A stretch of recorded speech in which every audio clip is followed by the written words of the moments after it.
വിദേശ രാഷ്ട്രങ്ങളുമായുള്ള ഖത്തറിന്റെ വ്യാപാരത്തിൽ കുതിപ്പ് രേഖപ്പെടുത്തി. കഴിഞ്ഞ വർഷം 476 ബില്യൺ റിയാൽ മൂല്യമുള്ള ഇടപാടുകളാണ് നടന്നത്.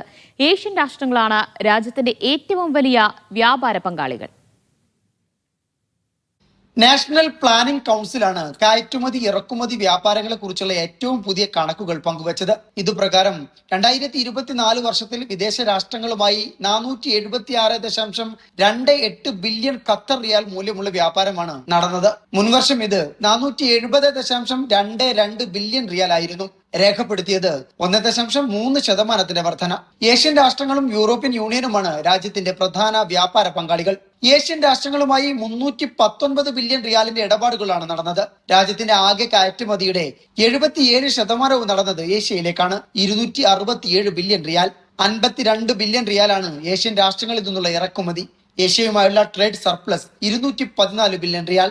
അതേസമയം യൂറോപ്യൻ രാഷ്ട്രങ്ങളുമായി വ്യാപാര കമ്മിയാണ് രാജ്യത്തിനുള്ളത്. ആകെ നടന്നത് 60 ബില്യൺ റിയാൽ മൂല്യമുള്ള ഇടപാടുകൾ. ഇവിടേക്കുള്ള കയറ്റുമതി 27.9 ബില്യൺ റിയാലാണ്. ഇറക്കുമതി 32.9 ബില്യൺ റിയാലും. ഖത്തറിലേക്ക് ഇറക്കുമതി ചെയ്യുന്ന ആകെ ചരക്കുകളുടെ 25% യൂറോപ്യൻ യൂണിയനിൽ നിന്നാണ്. വ്യാപാരത്തിൽ GCC രാഷ്ട്രങ്ങളാണ് 3-ാം സ്ഥാനത്തുള്ളത്. അമേരിക്ക 4-മതും. 52 ബില്യൺ റിയാലാണ് ഗൾഫ് രാഷ്ട്രങ്ങളുമായുള്ള ഖത്തറിന്റെ വ്യാപാരം. US-മായി 22.3 ബില്യൺ റിയാൽ മൂല്യമുള്ള ഇടപാടുകളും നടന്നു. Media 1 Doha.